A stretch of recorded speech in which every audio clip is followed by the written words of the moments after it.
Mesdames, Messieurs, bonsoir. Il est l'heure du journal sur la télévision togolaise. En voici les titres. Le chef de l'État, Faure Sozimna Nyazingbe, inspecte en personne les réalisations dans le cadre de la mise en œuvre de projets et programmes de développement à la base. Le président Faure est allé constater ce qui se fait concrètement dans les savanes pour un mieux-être des populations. De son côté, le premier ministre Komi Selom Klassou a rencontré les dignitaires religieux musulmans des savanes et de la Kara. Il leur a transmis le soutien du président de la République qui va en guerre contre toute stigmatisation. Et puis la culture de la paix passe par un civisme des populations. Eh bien, la formation civique pourra désormais être possible via les réseaux sociaux. Une innovation pour permettre à tous les Togolais d'être de bons citoyens pour le développement du pays. Voilà pour les titres. Une fois encore, bonsoir. Plusieurs projets et programmes de développement sont mis en œuvre dans notre pays sous l'impulsion du chef de l'État au profit des populations à la base. Des projets qui permettent de mettre à la disposition des couches les plus vulnérables des infrastructures socio-économiques pour améliorer leur quotidien. Stratégie également en cours dans la région des savanes où le chef de l'État, Faure Sozimna Nyazingbe, s'est rendu en personne pour constater l'effectivité de ces réalisations. Le compte rendu avec la correspondance sur place de Désiré Aloy. Le chef de l'État, Faure Sozimna Nyazingbe, résolument engagé pour le bien-être des populations à la base, œuvre sur le terrain pour leur donner une entière satisfaction à travers les projets en cours et en prévision. En déplacement à Dapan, le président Faure Nyazingbe a visité le barrage Koufap, 2 millions de mètres cubes, un barrage en partie envasé suite aux pratiques agricoles mal organisées dans le lit, avec l'utilisation des pesticides nuisibles à la santé de l'écosystème. Une prospection pour trouver une solution, sinon la ZAP, zone d'aménagement agricole planifiée prévue en aval, ne pourra pas bien aboutir. Or, des infrastructures de stockage des produits agricoles sont en réalisation. Exemple de ce magasin de 3000 tonnes en finition, une infrastructure qui a fait aussi l'objet de visite du président de la République. Cette visite achevée cap sur le pont de Koni, 18 mètres de long sur 10 en construction pour desservir la localité de Koungban et de ses environs. Le chef de l'État, pour achever sa sortie de terrain à Dapan, a fait un tour à la paroisse Bon Pasteur de Natbagou avec ses 1000 places, un lieu saint qui fait la fierté des populations parce qu'il contribue à toucher positivement les cœurs des populations du milieu qui cultivent l'entente, le vivre ensemble dans la paix. Des projets qui ne pourront être profitables aux populations que dans un climat de paix et de sérénité. Il a d'ailleurs été question de la promotion de cette paix durant la rencontre entre le Premier ministre Komi Selom Klassou et les imams des régions des savanes et de la Kara. En tant que leaders religieux, ils sont les vecteurs de fait de la paix et devraient la distiller à leurs fidèles. Un souhait et surtout une confiance du chef de l'État que leur a traduit le Premier ministre. Le compte rendu avec Nestor Mozo.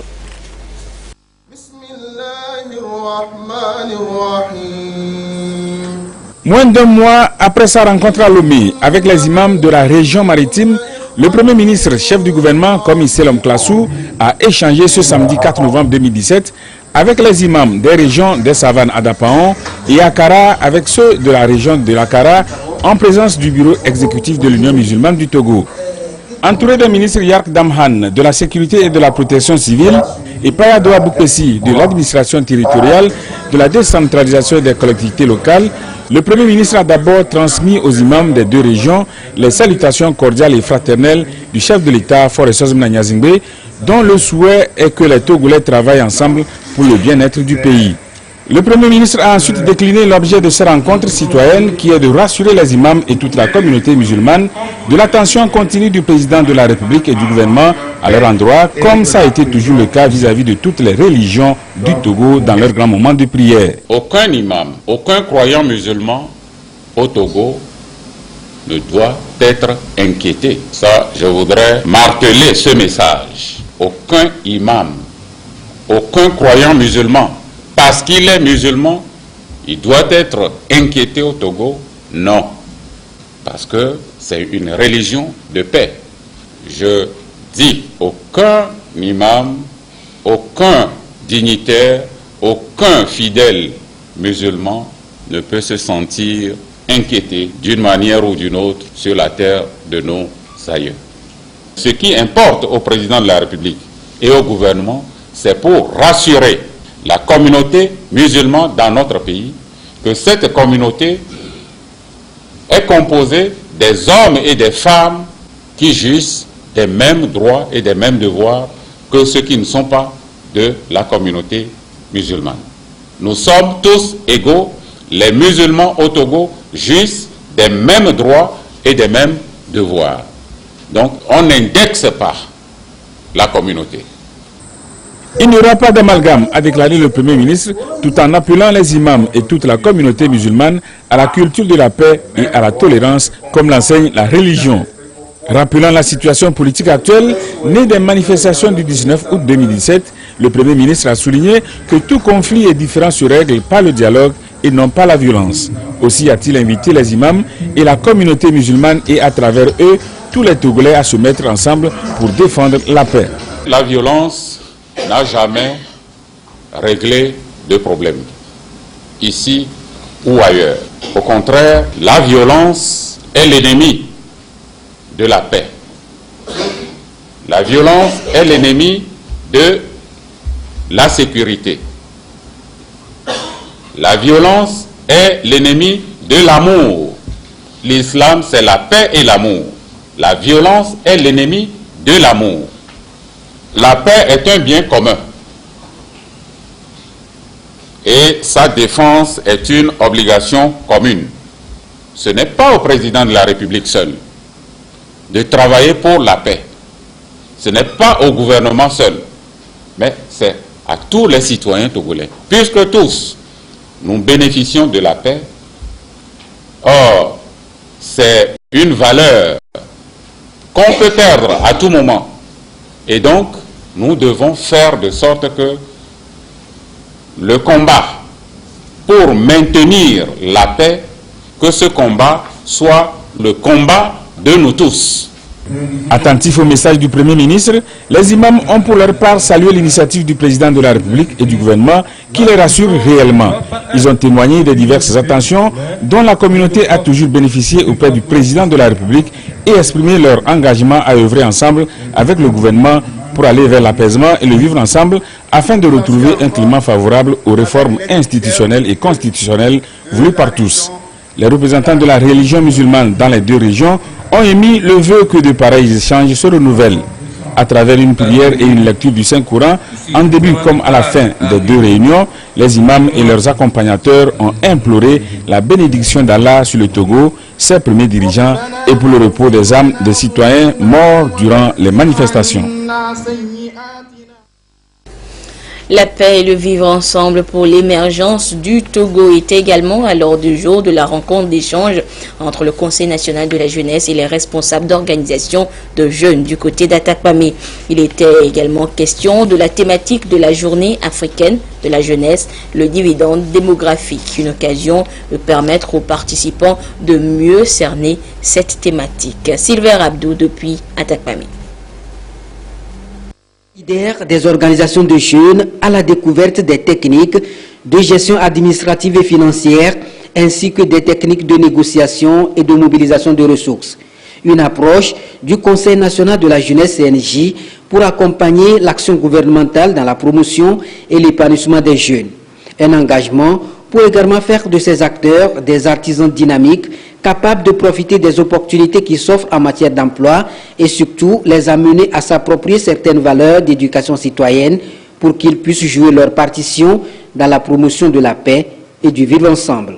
Nous avons voulu aussi saisir de l'occasion pour les sensibiliser sur le bien fondé de la préservation de la paix et de la cohésion et du sens de responsabilité qui doit animer tous les acteurs, notamment les responsables des organisations de jeunes, dans leur conduite, dans leur attitude, de façon à ce qu'ils puissent développer des habitudes saines de développement et disséminer des valeurs citoyennes au sein de leur communauté. La session fait suite à la célébration de la Journée africaine de la jeunesse, une célébration soutenue au Togo par l'UNFPA qui accompagne cette initiative citoyenne du CNJ dans l'optique d'éclairer les jeunes sur les avantages liés à la thématique de l'année, le dividende démographique, pour mieux orienter les jeunes dans leurs actions. Pour ça, il faut que l'emploi décent soit disponible pour que les jeunes qui ont été formés depuis l'école primaire jusqu'à l'université puissent être mis au travail pour contribuer ainsi à la production de la richesse. C'est pour cela que les jeunes qui constituent la majorité de la population ont une place importante dans l'exploitation du dividende démographique. La Journée africaine de la jeunesse est donc une invite pour œuvrer à une pleine participation des jeunes au processus de développement à travers des actions visant l'émergence, l'enracinement et la promotion des valeurs aux droits humains, au leadership et à l'inclusion sociale. Aller à l'école du civisme via les réseaux sociaux, je vous le disais en titre, c'est la stratégie du site Togo Portail, l'un des lauréats du projet Citoyen Média 2017, lancé par le ministère de la Formation civique. Les internautes pourront acquérir des notions de civisme et de citoyenneté. Sylvain Abdou pour des précisions. Les médias en ligne mis à contribution dans la promotion des valeurs civiques et citoyennes pour plus d'éveil de conscience au sein des populations. Togo Portail, qui est l'un de ces médias retenus pour la circonstance, a officiellement lancé à Atapamé sa campagne de sensibilisation et d'éducation de masse dans le contexte de la mise en œuvre du projet Citoyen Média 2017, initié par le ministère en charge de la communication et de la culture. Le projet consiste donc à amener ces professionnels à nourrir leur espace médiatique d'articles et d'émissions visant à instruire la population sur des comportements responsables en vue d'une meilleure participation et implication active aux valeurs sociales. Nous aurons à toucher des questions comme le civisme et la citoyenneté, le respect de l'autorité, à travers plusieurs activités que nous aurons à réaliser sur la page Togo Portail, sur notre page Facebook, sur notre plateforme WhatsApp et sur des autres groupes de communication et de canaux que nous allons utiliser. Les populations seront sensibilisées et auront des notions sur ces valeurs. La mise en œuvre du projet, qui couvre 6 mois, sera axée sur des thèmes spécifiques, la sécurité routière, le déboisement anarchique, les méfaits de la bataille de certaines espèces animales, ainsi que la préservation et la bonne gestion des biens publics. Les acteurs locaux de développement intervenant dans la lutte contre les changements climatiques se sont retrouvés cette semaine à Pélimé pour échanger sur le projet PRBA du Togo, une initiative du ministère de l'Environnement qui vise à lutter contre la pauvreté et accroître la lutte contre les changements climatiques. Les précisions avec Ekoui Salah. Le premier rapport bilan actualisé PRBA soumis par le Togo à la Convention cadre des Nations Unies sur le changement climatique le 27 septembre 2017 est jugé insuffisant quant aux résultats attendus.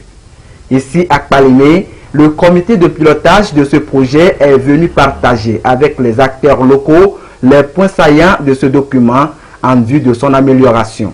La rencontre entend aussi permettre aux parties prenantes de vulgariser au mieux le PRBA au niveau des communautés à la base. C'est un document réalisé à travers plusieurs études thématiques.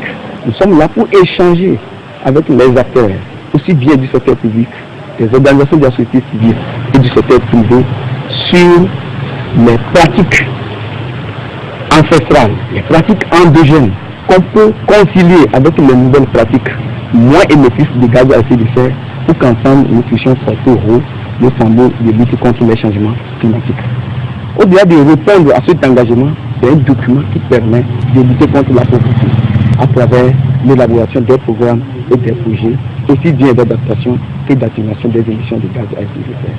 La rencontre a également permis d'entretenir les participants sur les opportunités de financement mises en place par le gouvernement pour encourager et soutenir les initiatives de lutte contre les changements climatiques et les gaz à effet de serre. Le Togo a ratifié la Convention cadre des Nations Unies sur le changement climatique en 1995 et le protocole de Kyoto en 2004. Des dispositions internationales pour lutter efficacement contre les changements climatiques et ses différentes implications. Un environnement protégé des affres des changements climatiques ne pourra qu'être bénéfique aux producteurs de l'aloès vera. Cette plante qui a fait son entrée dans le quotidien de bon nombre de Togolais à travers plusieurs usages. Eh bien, un jeune entrepreneur togolais en a fait la matière première de son unité de transformation. Kwasi Glé et Nathalie Panegé nous font découvrir cette plante et ses vertus insoupçonnées. Regardez. À l'aide de son couteau, le jeune entrepreneur Abdou extrait le gel des tiges de l'aloe vera, une plante utilisée aussi bien dans la consommation que dans la cosmétique pour ses vertus hydratantes, apaisantes et réparatrices. Ce jus recueilli de façon artisanale sert à fabriquer du savon, des détergents et même des pommades. Et le résultat est là, des produits finis bio. Ici, vous avez le savon qui est déjà préparé. Donc, c'est un savon gourmand, exfoliant, et qui est doux à la peau. Et ici, on ne met pas de l'essence là-dessus. L'essence, ça veut dire les parfums. Donc, on est dans le naturel, le bio. Avec détermination, ce jeune de 25 ans a choisi d'entreprendre après 2 années passées à l'université de Lomé. Vera Group, c'est la dénomination de cette micro-entreprise qui évolue dans le domaine de la cosmétique depuis plus d'1 an. L'aloe vera est une plante exceptionnelle en médecine, puisque à son usage interne, elle est très efficace à l'être humain, puisqu'elle nous protège contre les infections, et stimule très efficacement nos systèmes immunitaires et renforce le métabolisme de l'être humain. Ce que je vais apporter de particulier à travers mes produits, c'est d'amener la population togolaise et le monde en général à consommer et utiliser des produits naturels et biologiques. Je suis le chargé de consommation. C'est moi qui commande les boîtes, les étiquettes. Je vérifie également que les étiquettes soient bien placées pour ne pas avoir de problèmes avec les clients. On a créé ce qu'on appelle le community management, qui est une approche humaine des entreprises vis-à-vis des clients. C'est tout juste une page Facebook qu'on a créée qui nous permet de parler et d'écouter les clients. Aujourd'hui, la plus grande difficulté que rencontrent ces jeunes dans cet engagement entrepreneurial reste le financement, seul moyen pour accroître la production qui se fait déjà sur commande. Actuellement, on n'a pas de financement. On le fait de nos propres moyens. Nous comptons trouver des financements là. Et ce financement nous servira tout d'abord à protéger nos produits et aussi avoir un terrain propre à l'entreprise, au moins 1 hectare de production d'aloe vera, par acheter les machines d'extraction d'aloe vera, les machines qui seront en mesure de couper les brins d'aloe vera pour nous, pour que ça soit plus facile. Avec cet élan, Vera Group a pris part à la formation des jeunes entrepreneurs initié par le FAEJ et le PRADEB le 6 octobre dernier. Désormais, son regard est tourné vers ces 2 institutions qui soutiennent les jeunes entrepreneurs et porteurs de projets dans la recherche de financement.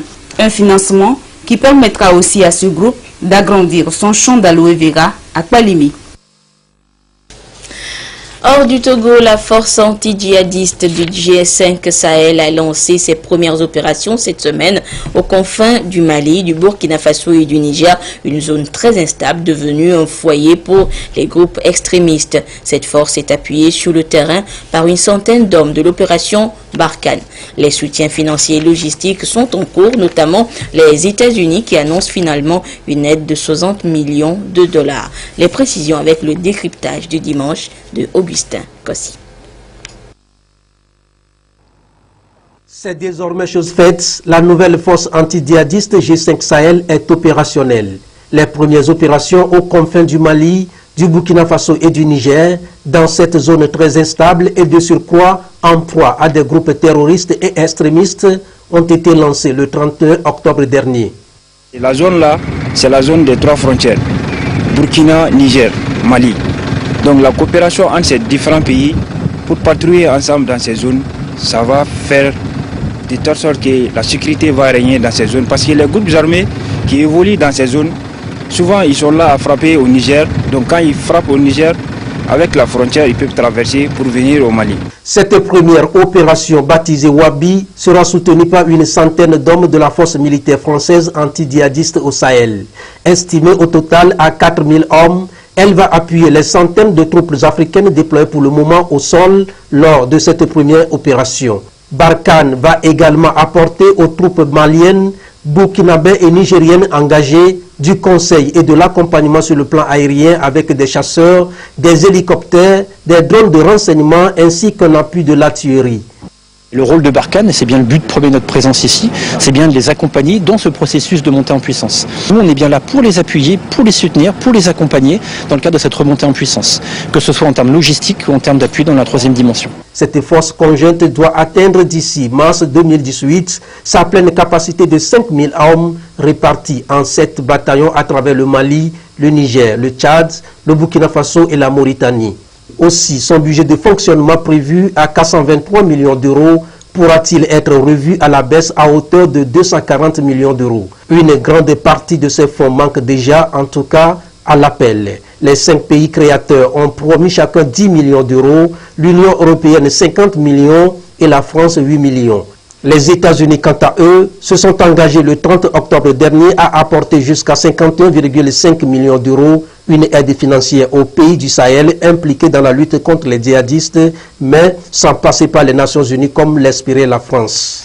Pour Washington, c'est une enveloppe qui va renforcer ses partenaires régionaux dans leur lutte pour assurer la sécurité et la stabilité face aux groupes djihadistes État islamique et les autres réseaux terroristes. L'aide américaine prendra donc la forme d'une assistance bilatérale aux pays du G5 Sahel alors que Paris s'emploie dans d'énormes tractations pour convaincre Washington à offrir un soutien financier par le biais de l'ONU. Une aide bilatérale à l'heure où la communauté internationale est pour le multilatéralisme suffirait-elle à garantir la prévisibilité et la pérennité des ressources, de même que l'appui opérationnel à la force conjointe G5 Sahel? Les groupes terroristes représentant une menace globale aujourd'hui à la fois pour la stabilité de la région et aussi pour la communauté internationale, une démarche multilatérale offrirait un appui opérationnel et logistique puré au G5 Sahel dans sa lutte contre les organisations terroristes.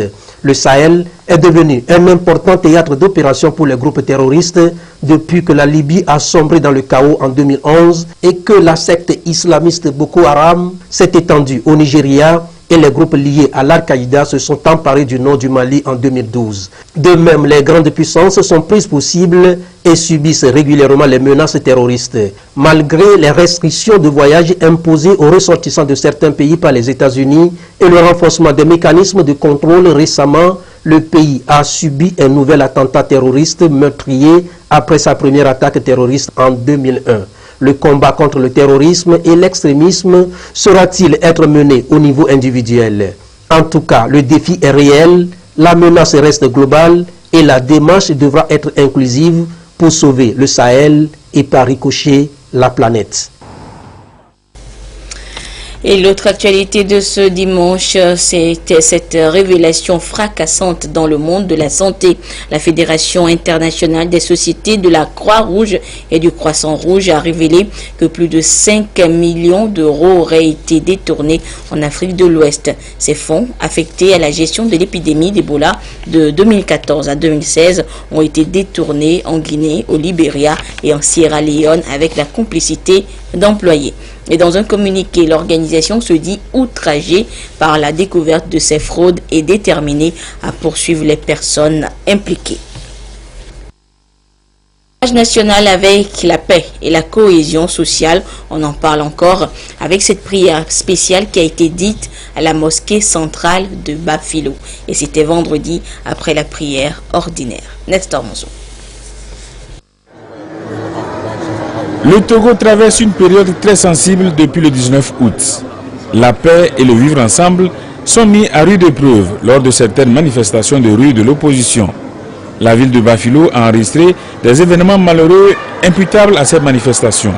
Ici, on se remet à Allah pour que la paix revienne. Dieu,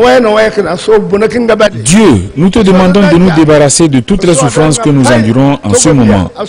Nous tous, fils togolais, fils d'Assoli et de Bafilo, nous te prions d'éloigner de nous le vent malsain qui souffle sur nous, car il nous a sérieusement déstabilisés. C'est une prière spéciale qui a été demandée par l'amicale des ressortissants de la préfecture d'Assoli à Lomé, Arpal. Elle lance la campagne de sensibilisation que cette amicale entend mener à l'endroit des jeunes. Nous voulons les sensibiliser, leur faire comprendre la loi qui autorise la marche et les règles qui accompagnent cette loi. Si toutes les règles de cette loi sont respectées, je crois que nous éviterons les violences que nous avons connues à Bafilo. Les policiers et les gendarmes qu'on affecte pour encadrer les marches, ça va dans l'intérêt des manifestants eux-mêmes. C'est pour empêcher que des gens infiltrent la marche pour créer le désordre. Alors, nous ne comprenons pas pourquoi est-ce que quand il y a ces genres de marches, de manifestations, on s'en prenne aux policiers, aux gendarmes, jusqu'à l'excès. Tout citoyen peut appartenir à un parti politique de son choix. Mais l'autre qui est en face n'est pas ton ennemi. C'est un combat d'idées. Ce n'est pas un combat physique. Donc c'est dans ce cadre-là que nous sommes arrivés. Et pour commencer les activités, nous avons voulu confier toutes ces activités aux créateurs. Dako, Aledjo, Koumonde, Boulade, Soudou et Bafilo, tous ces cantons d'Assoli seront parcourus par la délégation de l'Arpal. Un bœuf a été immolé en offrande à Allah, comme cela se fait à l'occasion des prières spéciales. Hommage aux gens de mer ce dimanche. Une messe et un culte ont été célébrés ce matin du côté du foyer des marins pour célébrer ces hommes et femmes qui ont pour domaine d'activité la mer. Au moment où l'économie bleue est à l'honneur, ces professionnels rendent grâce à Dieu pour leur vie. Serge Tastom, Écousala. À la chapelle catholique Stella Maris, c'est un dimanche consacré à la journée des hommes de mer. Une journée initiée depuis 2010 par l'Organisation maritime internationale pour leur rendre hommage au regard des difficultés liées à leur métier. Qui dit gens de mer dit la personne qui a des responsabilités à bord des navires, que ce soit au niveau du port, des navires de pêche, des navires de croisière, des pétroliers, tout ce qui flotte en mer. Les difficultés souvent, c'est des accidents, des attaques des pirates et les voleurs, comme vous le savez, il y a la piraterie maritime. On vous braque avec des armes à bord, vous n'avez pas le choix, vous pouvez toutefois laisser vos vies. C'est une journée en même temps pour pouvoir soutenir les gens de mer qui se retrouvent dans des ports étrangers surtout, qui sont dans des difficultés avec les armateurs. C'est une manière de les assister, les soutenir dans leurs problèmes quotidiens. Au Togo, la célébration de cette année a mis un accent particulier sur les activités des pêcheurs. Dans son homélie, le père Magloire Soa a exhorté tous les peuples de la mer à l'humilité, à la solidarité et à l'entraide pour une économie bleue durable. Et pour marquer cette 7e édition de la journée des gens de mer, des gerbes ont été lancées en mémoire de ces âmes disparues en mer dans l'exercice de leurs fonctions. La Coupe d'Afrique des Nations du 3 contre 3 de basketball démarrée vendredi dernier au stade municipal de Lomé a pris fin cet après-midi avec le sacre du Nigeria chez les hommes et du Mali chez les dames. Le Nigeria s'est imposé face à la Côte d'Ivoire en finale par 21-9, tandis que le Mali a battu le Nigeria par 12 contre 11 côté dames. Le résumé avec Jean Ededi et Martin Sandani Mankoubi. Dans la rencontre masculine, les Nigériens en maillot vert ont été les plus réalistes. Ils ont dominé de bout en bout la Côte d'Ivoire du début jusqu'à la fin et ont fini par l'emporter par 21-9. Chez les dames, les Maliennes en maillot blanc se sont imposées aux redoutables Nigérianes par 12-11.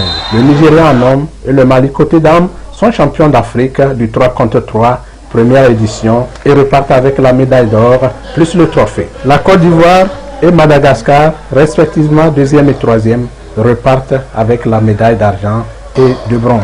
Au niveau des dames, le Nigeria et l'Ouganda terminent deuxième et troisième.